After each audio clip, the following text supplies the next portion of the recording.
The ground had not yet frozen solid when Wren Calloway drove the last nail into her father's coffin. She did it herself.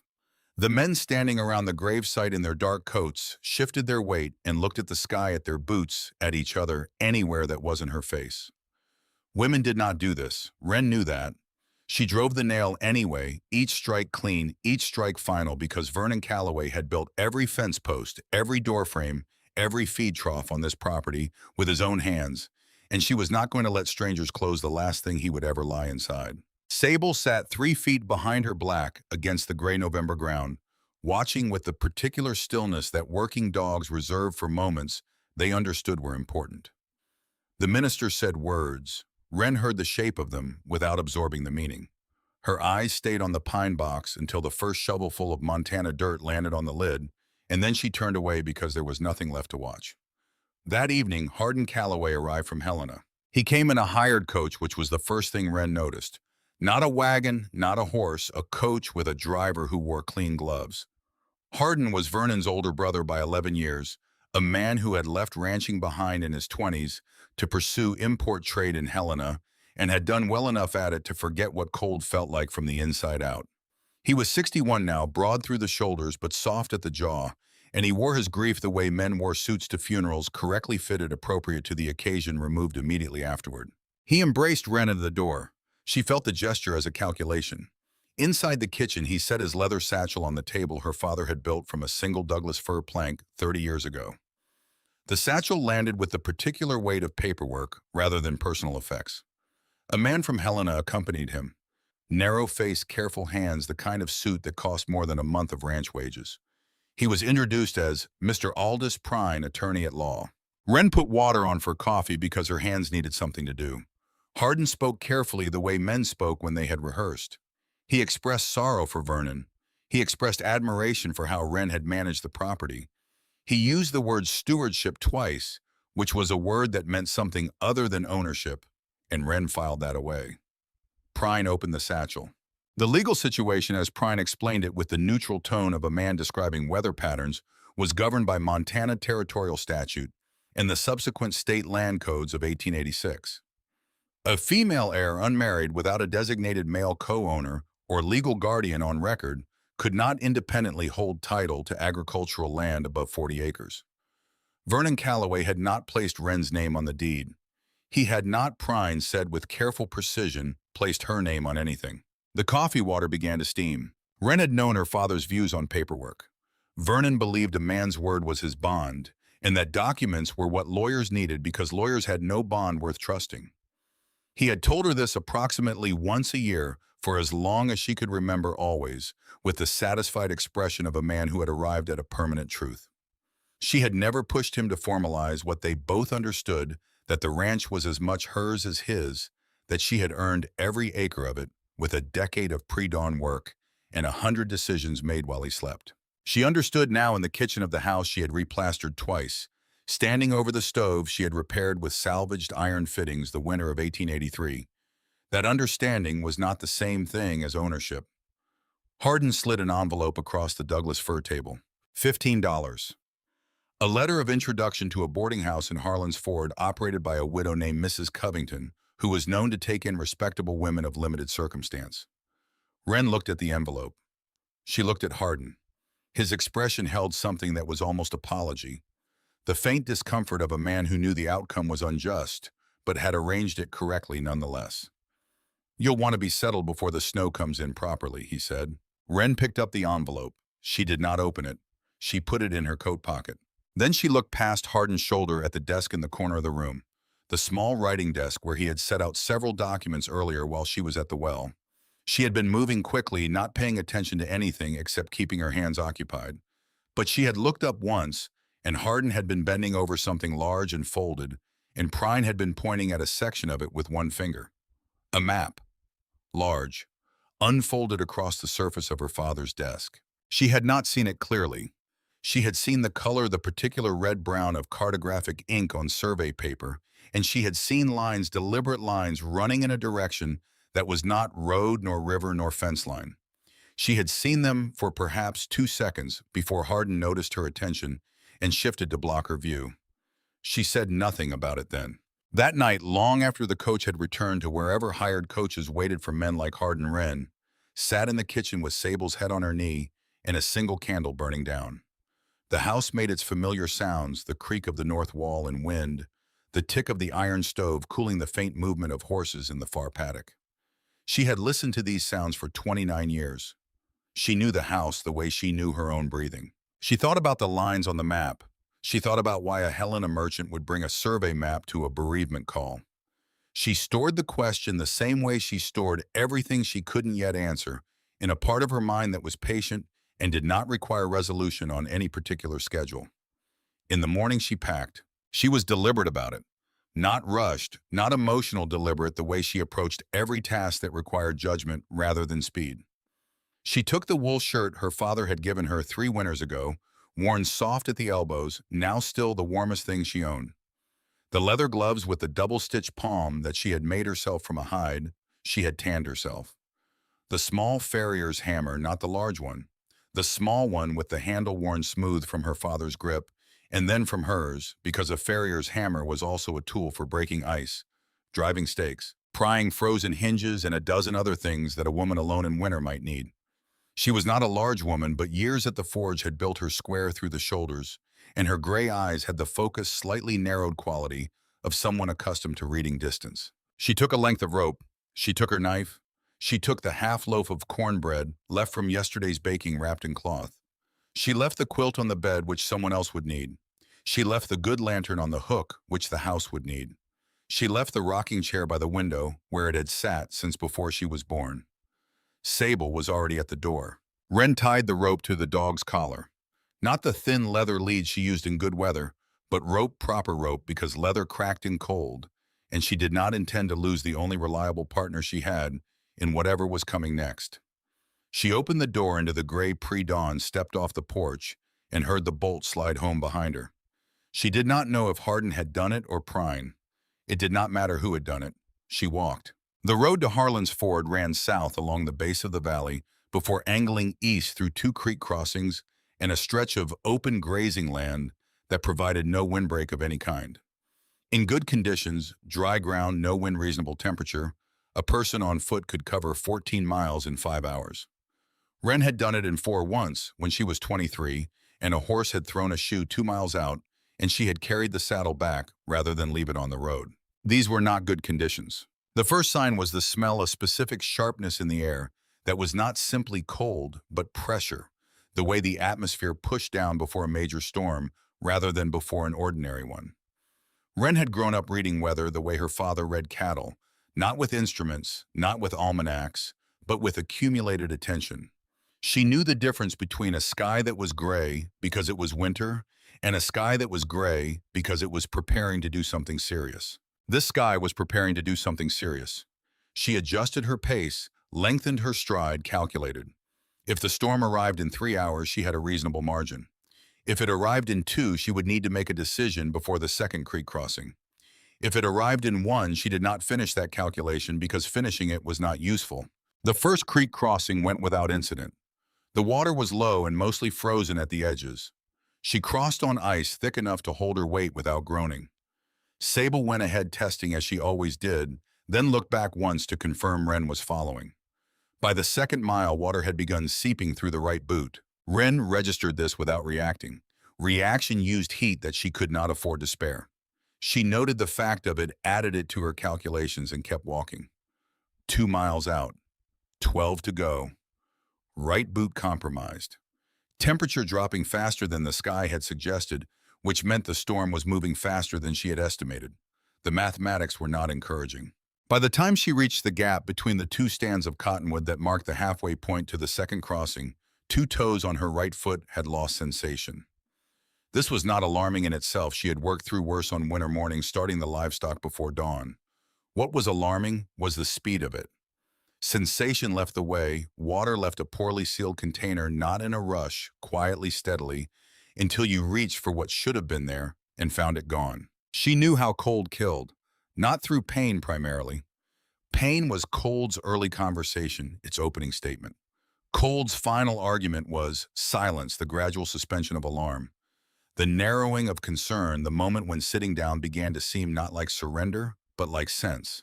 She had watched her father pull two ranch hands back from that threshold in different years, different storms, same patient method, keep them moving, keep them talking, make them angry if necessary, because anger generated heat.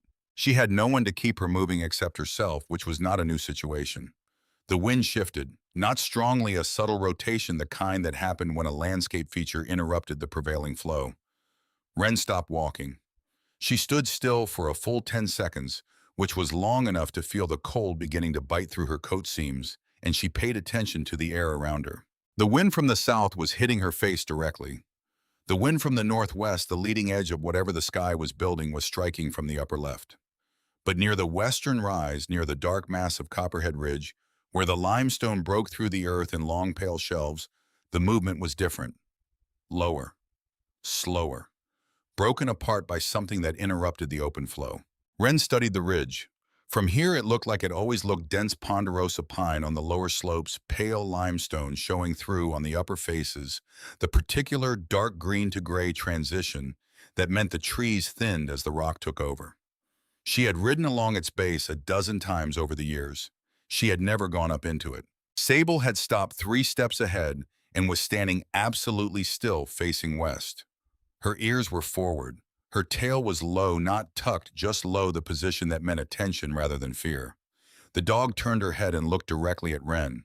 Wren looked at the ridge. She looked at the road south, which she could still follow for another mile before it became unreliable. She thought about 14 miles and a right boot that was already failing, and a storm that was arriving ahead of schedule, and the fact that a person caught in the open on the eastern valley floor with no windbreak had approximately the same chances as a fence post standing until they were not. She smelled something. It was faint enough that she almost categorized it as imagination, the kind of thing cold, narrowed attention manufactured to provide comfort. But she held still and breathed deliberately, the way her father had taught her to smell for water when rangeland looked uniform and dry. The scent was there. Not wood smoke, the ghost of wood smoke, the atmospheric residue of fires that had burned in some enclosed space and left their trace in the surrounding earth and stone. Not recent. Old. Absorbed.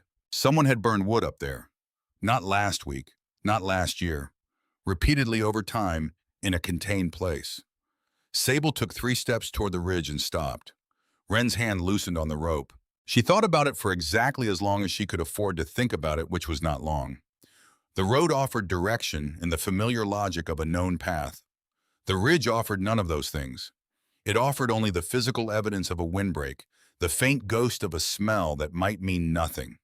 The behavior of a dog whose instincts she had trusted for 6 years through weather injury, darkness, and terrain that would have disoriented most people. She released the rope entirely. Sable moved immediately, not running but moving with purpose, angling northwest through the drifting snow toward the base of the ridge. Wren followed. The going was harder off the road, the snow was uneven, hiding loose stone beneath a surface that looked solid. Her left knee hit a buried rock and sent a spike of pain up through her thigh. She kept moving. The temperature dropped another degree by the time they reached the tree line. Here the wind broke apart against the ponderosa trunks, the way water broke against bridge pilings, not stopped, redirected, diffused. The air was still cold, but it had lost its horizontal violence. Wren felt the difference in her face immediately. The particular relief of wind chill reduced even when the actual temperature remained the same. Sable moved upslope along the base of a limestone shelf, nose working, moving with the focused economy of a dog that had found a scent trail rather than one that was searching. Wren stayed close. The slope was steeper than it looked from below. Her legs, already burning from 2 miles of road travel in deteriorating conditions, began to feel the kind of heaviness that was not soreness, but depletion. The difference was important. Sore muscles recovered with rest. Depleted muscles required fuel she did not have. She was thinking about this, calculating how much the climb was costing against what reserve she had left, when Sable stopped and began to dig. Not the distracted digging of an animal chasing a scent underground. Deliberate, focused front paws moving with urgency at a spot against the limestone face where snow had built up into a rounded drift. The dog threw snow backward in steady arcs, and Wren crouched beside her and began helping with her gloved hands, and the first thing her fingers found beneath the drift was wood. Not a root, not a buried branch. The flat work surface of timber boards fitted deliberately together, the edge too straight and the surface too uniform for anything that had not been shaped by a tool. Wren scraped faster, ignoring the protest of her fingers, and more of it emerged. A second board, an iron strap black with age running horizontally across the grain. Then a vertical edge. Then the gap between door and frame, a straight shadow that meant this thing opened, that it was meant to open, that whoever had put it here to be found. She sat back for a moment on her heels and looked at it. The door was set directly into the hillside. Heavy timber, iron reinforced, built for longevity rather than appearance. Snow had been accumulating against it for what looked like years.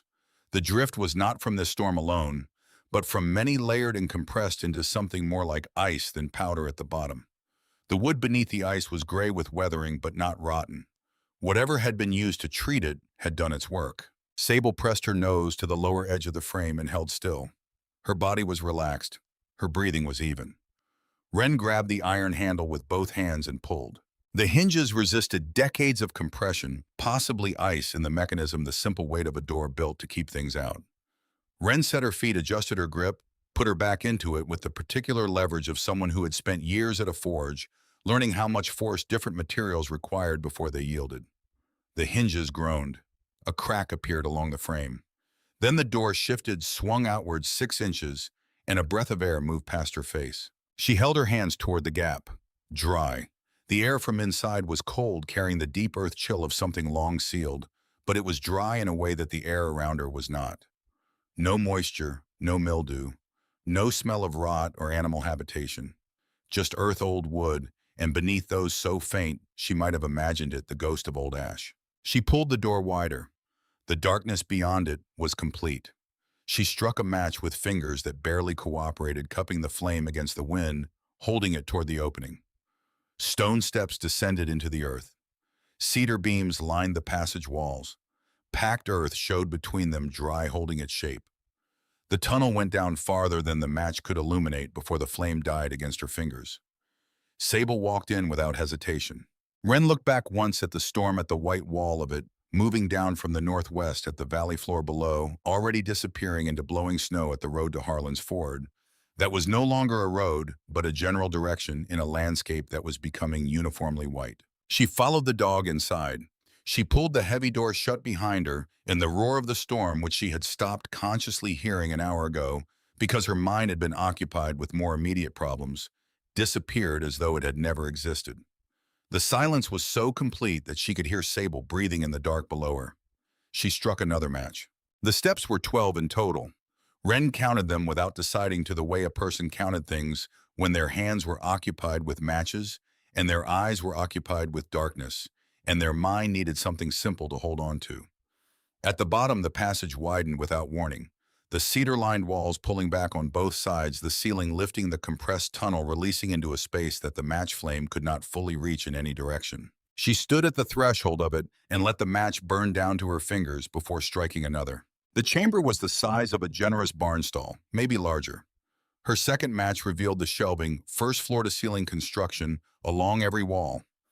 Heavy timber uprights mortised into horizontal rails with the kind of joinery that did not come from haste. The shelves were full, not randomly stocked, not thrown together in the face of emergency, but organized with the deliberate logic of someone who had thought carefully about what winter required and in what quantities. Glass jars sealed with wax and cloth. Canvas sacks, treated on the outside with something that had dried to a dark sheen.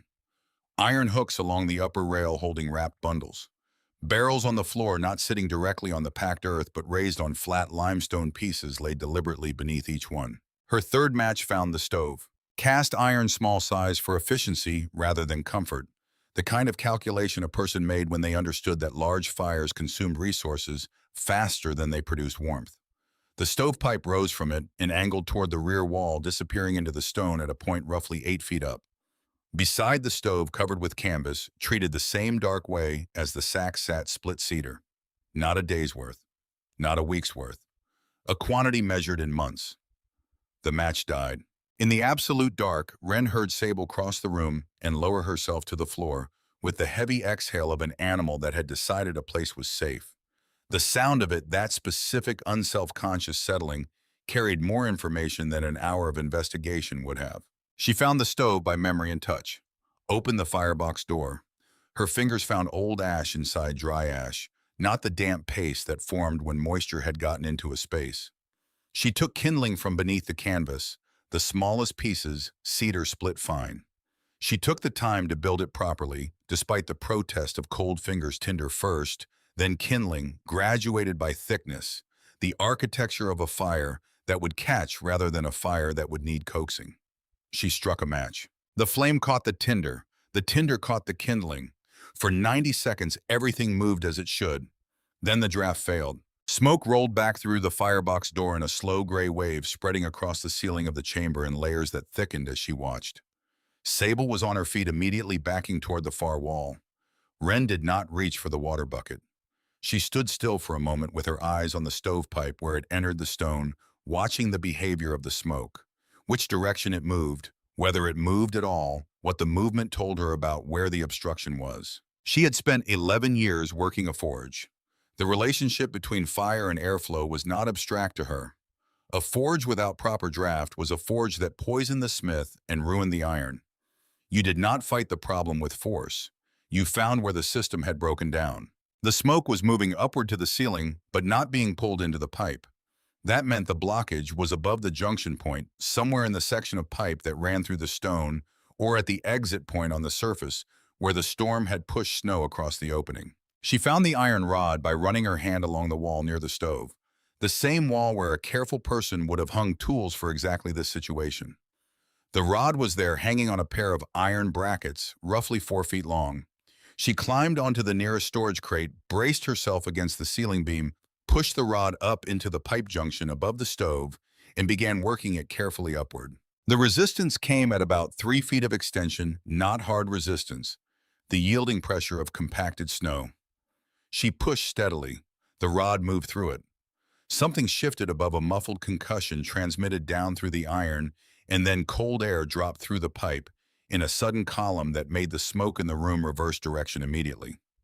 The fire in the stove went from a struggling flicker to a decisive pull, the sound of combustion changing from tentative to committed, the smoke sucking upward into the pipe and vanishing.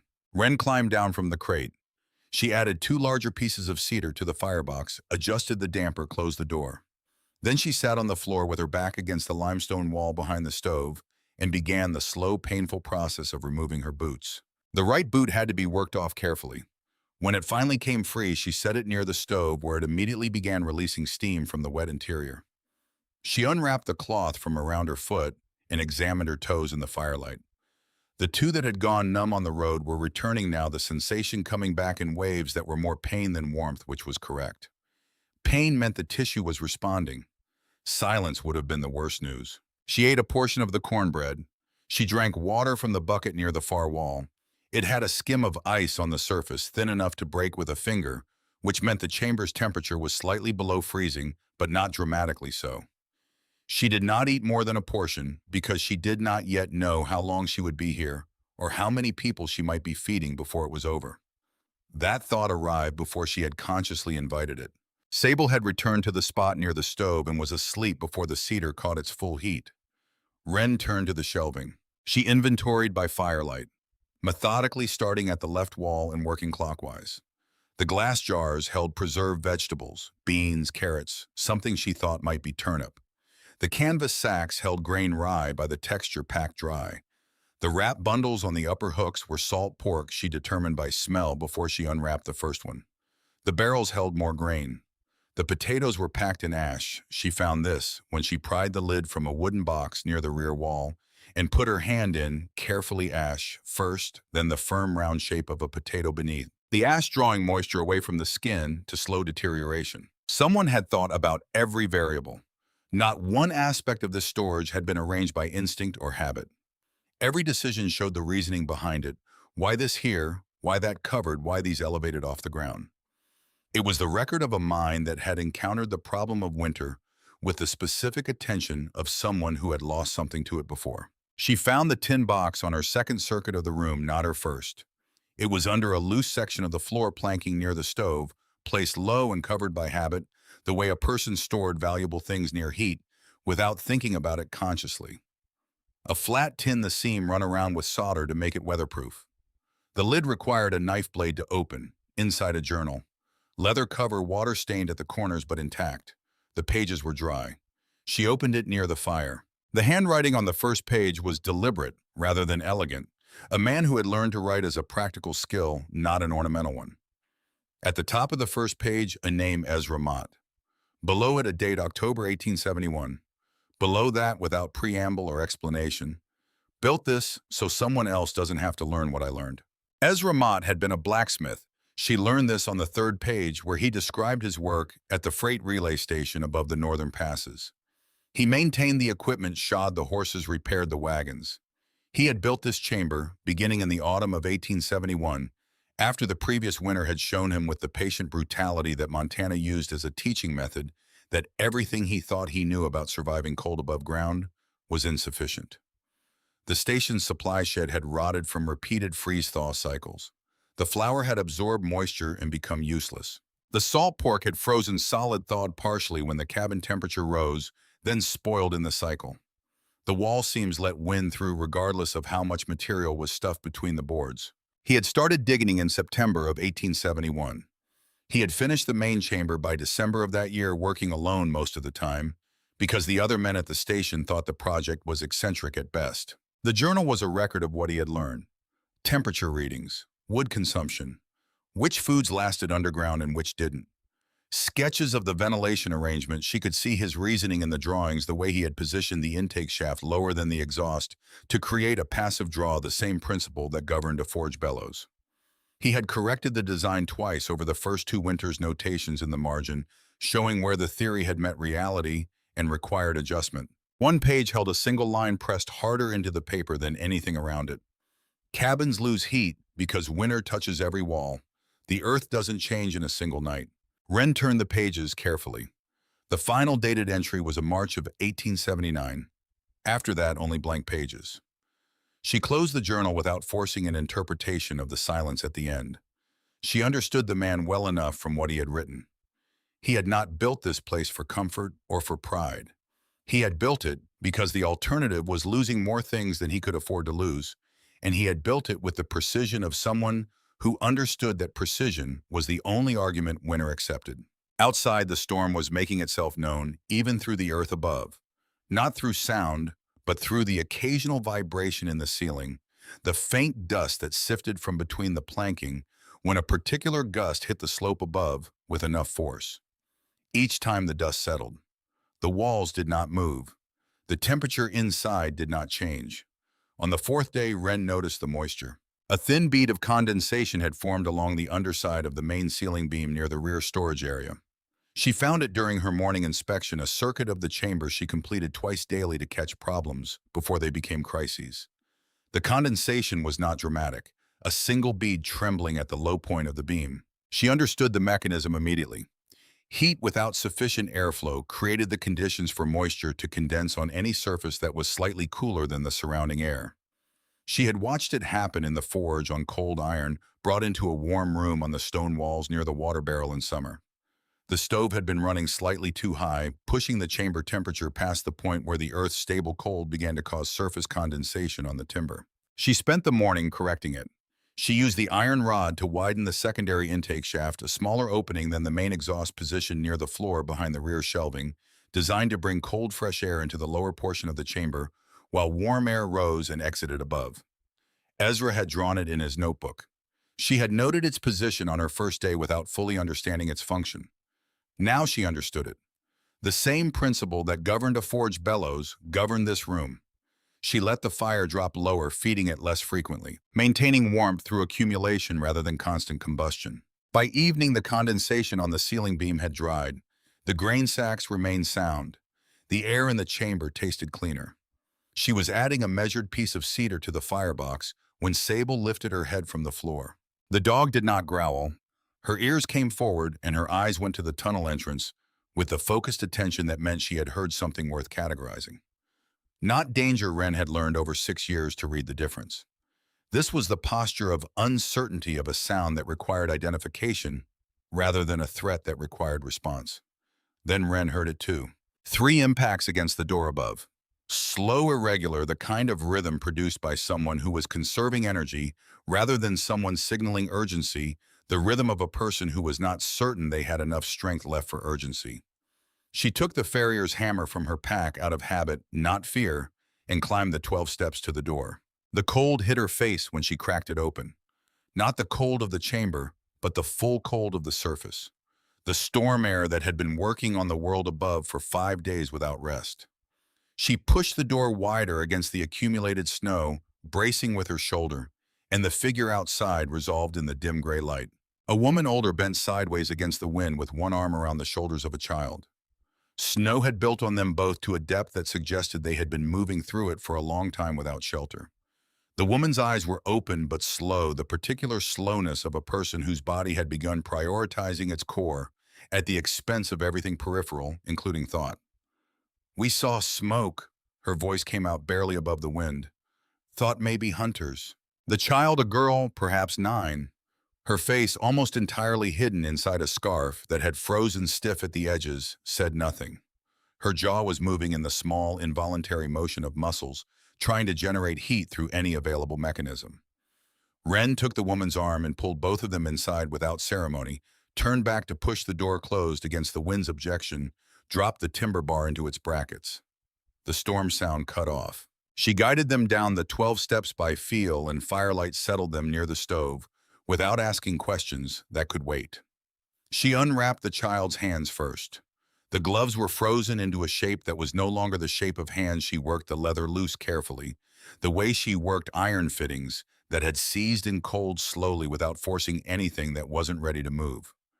Beneath the gloves, the small hands were pale, at the fingertips waxy, the blood withdrawn to protect the deeper structures. She wrapped the hands in dry cloth and held them between her own palms. The woman had collapsed onto the nearest crate and was shaking with the full-body shudder that came when muscles that had been locked against cold finally encountered enough warmth to release.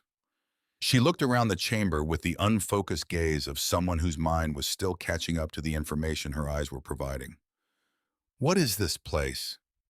Her voice was stronger now, the warmth already beginning its work. "Someone built it for winters like this one. A man named Ezra Mott." The woman was quiet for a moment. The child's hands moved slightly under Wren's grip, a small involuntary flex, the fingers trying to close. "That was good." "Eloan Marsh," the woman said finally. "My granddaughter Ada. We left Harlan's Ford 2 days ago, trying to reach my son's place on the North Creek." A pause that held the weight of what she wasn't saying, that 2 days ago the storm had not yet shown its full intention. "Couldn't turn back." "You're not going anywhere for several days," Wren told her. "Neither am I. There's enough if we're careful." Eloan Marsh looked at her with the direct gaze of a woman who had lived long enough to receive hard news without requiring it to be softened. "Are we a burden on the stores?" "Not yet. We'll be careful." Ada looked up for the first time with clear eyes, the storm shock receding, the child underneath reasserting itself. She looked at Sable, who had positioned herself against the girl's legs with the quiet authority of a dog who had decided someone needed warming. "Is it always this quiet down here?" Ada's voice was small, wondering. Wren thought about how to answer that honestly. The chamber held its silence differently than open space. Not the silence of emptiness, but the silence of insulation, of earth absorbing and muting every disturbance that reached it from above. "The hill takes the storm's noise," Wren told her. "Keeps it up there where it belongs." The trapper arrived before dawn on the 6th day. His name was Dolph Renner, somewhere between 50 and 60, the specific age range that hard outdoor work produced by erasing the distinction between those years. His blankets were soaked through. He had been using them anyway. He did not ask whose place this was or who had authorized anyone to be here. He sat on the crate nearest the stove and held a cup of warmed water in both wrapped hands and said nothing for a long time, and Wren respected that. By midday the same day, Jacob and Marta Gruber arrived, a husband and wife from the Lower Creek cabins, both in their 40s, both moving with the careful deliberateness of people who had made a calculated decision to leave rather than an impulsive one. Their stovepipe had collapsed under 3 feet of accumulated snow weight the previous afternoon. They had spent the night burning furniture. When the last chair was ash, the calculation had resolved itself. Jakob Gruber was a man who needed to be useful, or he became a problem, which Wren identified within the first hour. She put him to work immediately restacking the firewood by dryness level, the driest pieces closest to the stove, the newer stock toward the cooler rear wall, where the lower temperature would slow any residual moisture from migrating into the grain. He needed the instruction once. After that, he moved through the task with the focused satisfaction of a man who had been handed the right tool for his particular temperament.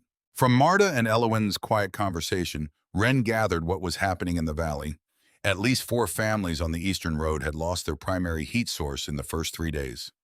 2 of the older homesteads on the north side of town had been abandoned, the occupants unaccounted for.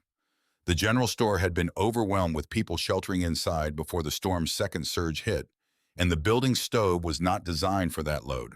The mathematics in this back of Ezra's journal required revision. Wren worked the numbers that evening while the others slept. The stores at current consumption, with 5 adults and 1 child, would last 11 days. If more people arrived and she had stopped believing that more people would not arrive, the duration dropped proportionally. She was not afraid of the number. Fear was for problems that had no variables. This problem had several, which meant it required thinking rather than feeling.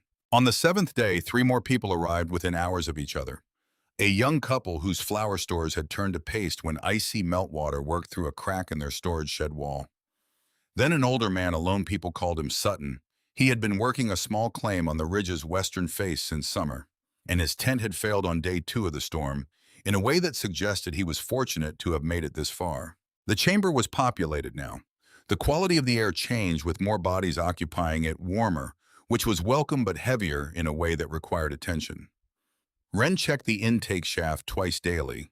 She widened it another inch, using the iron rod moving around the obstruction rather than through it, the same technique she used for clearing packed debris from a forge flue. What she noticed watching the people around her settle into the chamber's rhythms was that the underground did something to time that the surface did not.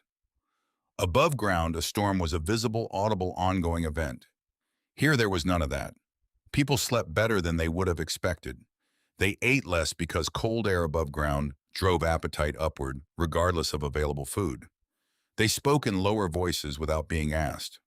The hill was doing what Ezra Mott had understood it would do, not simply sheltering people from the weather, but insulating them from the psychological weight of it. Deputy Cass Hollowell arrived on the 8th night. He came in through the door with the practiced efficiency of a man who had been opening difficult doors in bad conditions for a long time, and he stood at the base of the steps with snow melting off the brim of his hat in a steady drip before he said anything at all. He was perhaps 55, built like a man who had done physical work for 30 years and then spent the next 10 doing a different kind. His coat was torn on the left side where something had caught it, a splinter wound along his forearm, minor already clotted. He had been riding between cabins across the valley for most of the week. His horse was tied outside, blanketed with wool from his own kit, rather than the animal's standard equipment. The kind of detail that told you something about a man's priorities. He stood looking around the chamber with the methodical attention of someone conducting a professional assessment. His eyes moved from the shelving to the stove, to the people arranged around the space, to the ventilation pipe, to the dry walls. Then he walked to the limestone wall behind the stove and pressed his palm flat against it. He held it there for a long moment. It's warmer than any structure above ground in this valley right now. He took his hand from the wall. My own cabin's front door failed 2 nights ago. Hinges split in the cold. My wife's been coughing blood since then. He said it without drama, directly as a fact that the listener was expected to receive as an adult. Wren heard the weight behind the plainness of it. She needs to be here, Wren told him. Both of you. She's in Harlan's Ford at the doctor's place. He's got a good stove. Hollowell acknowledged each person in the room with a slight nod, the professional reflex of a man accustomed to entering situations where knowing who was present mattered. I came because I need to tell you something about your uncle. Wren waited. Hardin Calloway has been in Harlan's Ford since the storm started. He's been asking questions about Copperhead Ridge, about the smoke, about who might be up here. A pause. He's not the only one asking. There's a man staying at the hotel came in from Billings 3 days before the storm hit. Name of Gerald Fitch, works for Northern Pacific Railroad. The name landed in Wren's mind and connected immediately to the memory she had filed away the night of her father's funeral, the map on the desk, the red-brown survey lines hardened, shifting to block her view. The railroad wants Copperhead Ridge. She said it as confirmation rather than question. The new trunk line, planning documents were filed in Helena 4 months ago. The route runs west of Harlan's Ford, north through the valley and up through the ridge gap above this hill. The right-of-way crosses this property. Hollowell's voice remained level. Your uncle was approached by Fitch before your father died. He was given information about the property's projected value once the railroad corridor was confirmed. That's why he moved as quickly as he did after the funeral. Wren was quiet for a moment. The map. The lines that were not roads or rivers or fence boundaries. She had seen them for 2 seconds across a room and her mind had retained them without knowing what they meant. Hardin thought he was acquiring valuable agricultural land, she said slowly. He didn't understand that Fitch already knew the land's real value was the railroad corridor. Fitch played my uncle the same way my uncle played me. Your uncle thought he had the advantage. Hollowell's expression held neither satisfaction nor sympathy. He didn't. She thought about Hardin's face the evening he had placed the envelope on the table. The practiced composure of it, the slight discomfort she had read as moral unease, but now reconsidered. Not guilt about what he was doing to her, but the managed anxiety of a man running a scheme he believed was more sophisticated than it was. She almost felt something for him. Not quite. Fitch will come here, she said. When the storm breaks, he will. Hardin likely will too once he understands what's actually here. Hollowell looked at her directly. You should know what you're walking into before that happens. Roy Mott arrived the following afternoon. He had been in Harlan's Ford when the storm hit, delayed from a planned return to Billings by a wagon axle that had cracked on the road south. He was 32, lean, with the careful hands of a Finnish carpenter, and the particular quiet of a man who observed more than he commented on. He had heard the talk about smoke on Copperhead Ridge, the way important information moved through a small town under siege, in fragments through walls between people sharing space whether they had chosen to or not. He carried a wooden box, flat, the kind used for document storage. He set it on the crate that had become the chamber's informal table and opened it, and inside were papers, some folded, others flat and formal with the particular weight of legal documents that had been handled many times and handled carefully. Ezra Mott was my great-uncle, he said. Wren had already given him the journal which he had held for a long time before opening it. He was my grandfather's older brother. I was born the year he died. I know him through what my father told me, and through these. He gestured at the box. He was a blacksmith, Wren said. Roy looked at her with a slight alteration in his expression, not surprised something closer to recognition. He was. He always said the best thinking he ever did was at the forge. That heat made the mind move the same way it made metal move, more willing to take a new shape. Wren said nothing. She had spent 11 years at a forge and had never heard it described that way, but she recognized it as true the moment she heard it. Roy sorted through the papers until he found what he was looking for. A single folded document, heavier stock than the others, with a wax seal along the closing edge that had been broken and carefully preserved rather than destroyed. He unfolded it on the crate. It was a deed instrument notarized by a justice of the peace in Harlan's Ford, dated April 1872. Ezra Mott, in sound mind of his own volition, had conveyed title to the entirety of the Copperhead Ridge parcel, 43 acres described by metes and bounds, in the attached survey notation to any person who opened the access door to the underground shelter, maintained fire through the first night of occupancy, and used the shelter for its intended purpose of emergency refuge during severe weather. The language was unconventional. It was also, as Roy explained with the careful precision of a man who had verified this before making the trip, entirely valid under Montana territorial law as ratified in the subsequent state code. A property conveyance did not require a named recipient if the conditions of conveyance were sufficiently specific and documented. The justice who had notarized it had appended a note confirming his opinion of its legality. A second notation, added in a different hand in 1874, confirmed that the county recorder had reviewed the instrument and found no basis for objection. Elwyn Marsh, who had been listening from across the room, said quietly, "He left it to whoever was willing to keep it working." Roy looked at her. That was how he thought about things. Not sentiment, function. Hollowell had been reading the document over Wren's shoulder. He straightened up. It'll hold. I've seen stranger instruments stand up in Montana courts. He looked at Wren. This land is yours.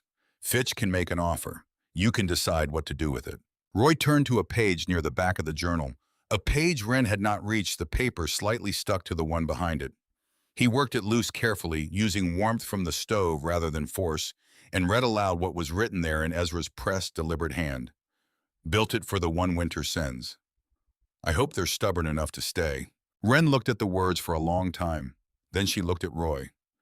He was a blacksmith, she said again, but it meant something different the second time. Hardin Calloway came on the 10th day. He arrived with 2 hired men and descended the steps with the assessing speed of a merchant calculating inventory. The people, the stores, the stove, Hollowell with his deputy's badge visible, Roy Mott with the open document on the crate, Wren standing between the stove and the shelving, with the farrier's hammer at her side, not raised, simply present. Something in Hardin's calculation resolved itself. She could see it in the slight change around his eyes, the moment when a man realizes the situation he walked into is not the one he had constructed in his mind on the way here. The ranch property is still mine, Wren. He said it without aggression, a man establishing a fact because facts were his preferred vocabulary. Take the ranch property. She met his eyes without heat. This isn't ranch property. He looked at Roy, at the document, at Hollowell. He was doing the same mathematics she had been doing for days, assessing variables, calculating outcomes, determining whether any available action changed the result in his favor. He was not a stupid man. That was the problem with him, had always been the problem with him. He was intelligent enough to have done this differently, which meant he had chosen not to. He left without speaking again. Gerald Fitch arrived 2 days later before the storm had fully broken. The wind had eased enough that a determined man with a hired guide could make the ridge, and Fitch was clearly determined. He was perhaps 45, well-dressed in the way that men with money were well-dressed, even when they were trying not to appear so, and his eyes had the quick lateral quality of a man who processed information by gathering as much of it as possible before forming any opinion. He did not pretend the visit was anything other than what it was. He came inside because the temperature outside was not a situation anyone maintained voluntarily, and he stood near the base of the steps and looked at the chamber with the expression of a man adjusting his internal model to account for a reality larger than the description he had been given. The offer was $4,000. He said the number plainly without build-up or reduction, the way a man made an offer when he respected the person he was making it to. It was more money than Wren's father had seen in any single year of his life. She looked at the shelving, at the iron stove, at the measurement marks Ezra had scratched into the cedar beam above the firebox, not decorative, functional, marking the geometry of the ventilation system, so that anyone who came after him would know the logic without having to derive it. At the journal in her coat pocket, its leather cover worn to the shape of her hand over 10 days of carrying it. Ezra Mott didn't build this to sell. The words came from somewhere older than calculation. He built it to use. When I'm done using it, maybe the question changes. Not today. Fitch looked at her for a long moment. Then he put his hat on. The offer stands when you're ready. He climbed the steps without pressing the point which raised Wren's opinion of him slightly. The storm broke on the morning of the 12th day. The winds simply failed to return after a lull that had happened before and always resolved into another surge. This lull extended. The silence above the hill changed quality from the insulated silence of something being excluded to the open silence of something that had passed. Wren climbed the steps alone and pushed the door open into gray-white morning light that seemed extraordinary after 12 days underground. The valley below had been remade. Fence lines had disappeared under the drifts. The cottonwoods along the lower creek showed only their upper branches above the snow line. Harlan's Ford to the east was beginning to produce smoke from its various chimneys, thin columns rising into still air, each one a household that had held through what the storm had intended for it. Sable came through the door behind her, hit the snow, and moved through it with the full, unconstrained energy of an animal who had been patient long enough. Wren stood in the cold and looked at her own hands. The forged calluses had gone soft in the chamber's relative warmth. The cold was biting into the cracks along her knuckles, the old ones that never fully healed in winter, the proof of years of ironwork in Montana weather. She closed her fingers, slowly feeling the familiar stiffness of them. Her father had told her once, years before she understood what he meant. that the things worth keeping were the things you could carry in your hands. He had meant tools. He had meant skills. He had meant the particular knowledge that lived in the body rather than the mind, that could not be taken by paperwork or men with satchels or the neutral operation of law. She understood now that he had been right, though the proof had come from a direction neither of them could have anticipated. Spring arrived the way Montana spring always arrived, reluctantly in stages with setbacks. Snowmelt came down the ridge in narrow channels that widened slowly. The valley floor emerged in patches brown beneath the receding white, the grass underneath flattened but alive. Harlan's Ford rebuilt without ceremony. People returned to their properties, assessed the damage with the practical eye of those who had been repairing things their entire lives, and began. Fence lines went back up. Collapsed shed roofs were reconstructed with steeper pitches that would not collect the same weight. Root cellars were dug deeper than they had been before, lined with limestone. Where limestone was available, ventilated with small shafts that emerged above the frost line. No one gave a formal account of why the changes were being made. People who had been inside the chamber understood the principles and applied them without needing to theorize. People who had not been inside watched their neighbors and followed the way practical knowledge moved through communities that trusted observation over instruction. Roy Mott stayed in Harlan's Ford through April, then through May, then did not leave.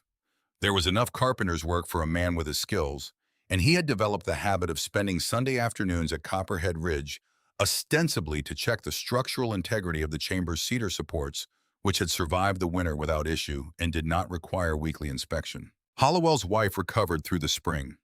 When Hollowell stopped by the ridge in early April, officially conducting what he described as routine property verification, he spent an hour at the chamber entrance saying almost nothing, and when he left, he pressed Wren's hand once briefly, and that was the entirety of what needed to be said between them. Wren opened the forge on Copperhead Ridge in late April, once the ground had firmed enough to pour a proper foundation for the firebox. She built it herself with Roy's help on the heavy stonework, using limestone from the ridge face. The farrier's hammer hung on a nail above the bellows, not displayed, simply stored where it was convenient.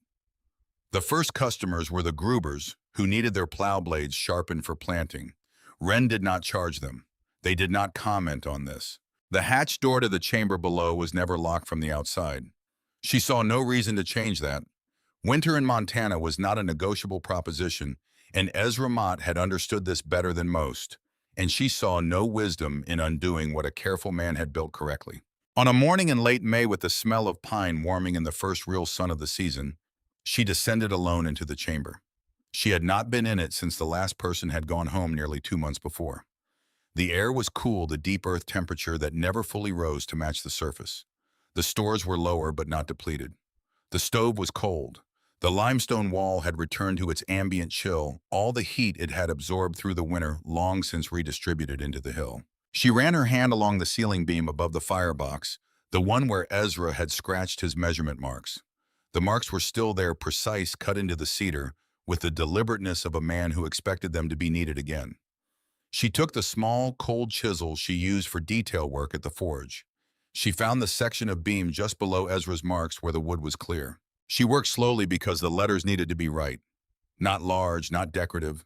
The same functional scale that Ezra had used for his mark size, to be read by someone who was close enough to need the information. When she was done, she held the lantern up to check the work. Ezra's marks above. Below them in the cedar, 2 words cut clean and level. She kept it. She climbed the 12 steps back into the May morning. The forge fire needed starting. There was iron to work. Sable was waiting at the top with the patient expression of a dog who had decided that wherever Wren went, waiting was always the correct response, and the day was already moving, and the hill stood as it had always stood, keeping what was buried beneath it, holding the cold at distance, remembering everything that winter tried to make people forget.